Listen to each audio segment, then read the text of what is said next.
मेरे प्यारे साथी, मैं आपसे ध्यान के बारे में कुछ बात करना चाहता हूँ। जो लोग ध्यान करना चाहते हैं, आजकल बड़ा चलन में है मेडिटेशन। जो मेडिटेशन करना चाहते हैं, जो ध्यान में आना चाहते हैं, उसके बारे में मैं आज थोड़ी डिस्कस करना चाहता हूँ आप सबके लिए, ताकि ध्यान की सहजता को हम जान सकें। ध्यान क्या है वो हम जान सकें। सो ध्यान एक इतनी सहज प्रक्रिया है, बहुत ही सहज, जिसमें हमने सिर्फ बैठना है, सिर्फ अपने आप को गुरु चरणों में, उस परम पिता परमेश्वर के चरणों में या उस माँ शक्ति के चरणों में समर्पित अपने आप को करके हमने मात्र बैठना है और अपने भीतर देखना है, जानना है कि हमारे भीतर क्या क्या घटनाएं घट रही हैं, हमारे भीतर क्या क्या हो रहा है, कैसे विचार आ रहे हैं। और अगर हम जाने कि कोई विचार हमारे माइंड में उठा है, तो गलती से हम उस विचार को शक्ति देते हैं, वो हमारी ही शक्ति के साथ आगे बढ़ता है। अगर हम उसको शक्ति ना देंगे तो कोई भी विचार ज़्यादा से ज़्यादा उठा और बैठ जाएगा, ख़त्म हो जाएगा, समाप्त हो जाएगा, हमें विचलित ना कर सकेगा।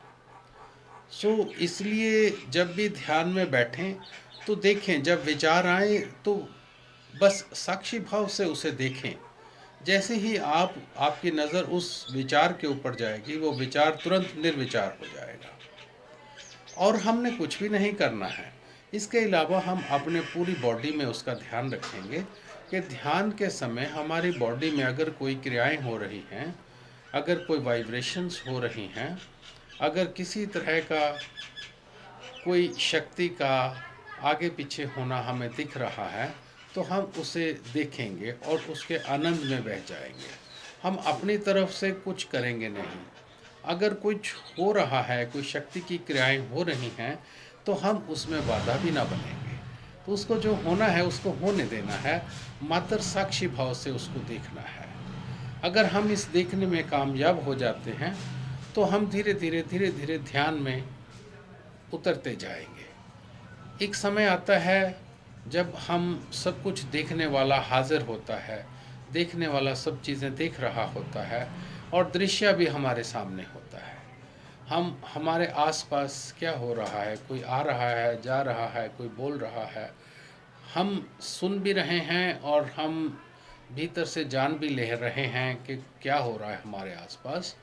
लेकिन जब हम गहरे में, थोड़ा सा और गहरे में उतरते हैं, तो हिलना जुलना हमारा थोड़ा बंद हो जाता है, जिसको जड़ समाधि भी कहा जाता है।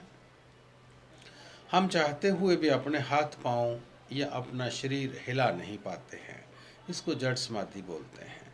ये भी रास्ते में एक खिले हुए फूल की तरह आती है, लेकिन साधकों ने इससे भी पार जाना होता है। उसी के आनंद में नहीं बैठे रहना है कि जड़ समाधि आ गई है तो हम जड़ समाधि का ही आनंद लेते रहें।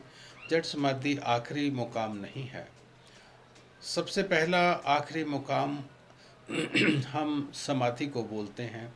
समाधि के बाद फिर अगली यात्रा शुरू होती है। समाधि तक बहुत कुछ देखने को आता है, बहुत कुछ होता है, क्रियाएं होती हैं, आसन भी होते हैं, प्राणायाम भी होता है, भस्त्रिका भी चलती है, बहुत कुछ होता है। लेकिन हमें जो भी कुछ हो रहा है, शरीर में जो भी कुछ घटनाएं घट रही हैं, हम मात्र उसके साक्षी हो जाएंगे और उसको घटने में उसके सहाय होंगे। जैसे जैसे वो चीज़ें आगे बढ़ती जाएंगी, धीरे धीरे हमारा लेवल भी ऊपर उठता जाएगा और हम समाधि की तरफ अग्रसर होते जाएंगे। लेकिन एक चीज़ का ध्यान रखना बहुत ज़रूरी है इस रास्ते में, कि हमने किसी चीज़ की उम्मीद नहीं रखनी है कि अब समाधि उतरेगी या हमें समाधि उतर रही है।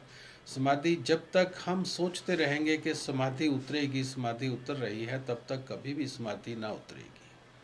जिस दिन हम भूल जाएंगे कि समाधि उतर रही है या नहीं उतर रही है, उस दिन स्वयं ही उतर जाएगी। हम जितने हो सके उतने सहज रहना है, मैक्सिमम सहजता की तरफ बढ़ना है, और ये सहजता आपके जीवन में भी आ जाएगी। हम ज़्यादा समय हम संसार में असहज होकर जीते हैं, ज़्यादा संसारी या जो घोर संसारी लोग होते हैं वे उतने ही असहज होते हैं। और ध्यानी हमेशा सहजता की तरफ बढ़ता जाता है और बहुत सहज हो जाता है। सहजता का मतलब ये नहीं होता है कि आप बैठे हैं हाथ पे हाथ धर के, ऐसा नहीं है। हमने अपने सारे कार्य, अपनी सारी ड्यूटीज़ को निभाते हुए, सहजता से निभाते हुए आगे बढ़ना है। जैसे जैसे हम आगे बढ़ते जाएंगे, वैसे वैसे सहजता हमारे ऊपर और बढ़ती जाएगी और हमारा जीवन सहज ही आनंद में परिवर्तित हो जाएगा। धीरे धीरे आनंद और फिर महा आनंद की सिचुएशन आती जाती है।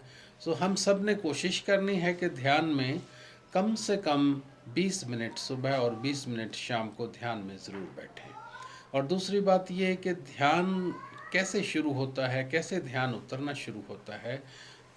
ध्यान गुरु कृपा से बनेगा। गुरु शक्तिपात करता है और आपकी शक्ति को संचालित करता है अंतर की तरफ। शक्ति तो सबकी पहले भी चल रही है, लेकिन वो बाहर की तरफ चलती है। गुरु उसको डाइवर्ट करता है इंटरनली। इंटरनली जब शक्ति आपकी चलनी शुरू होती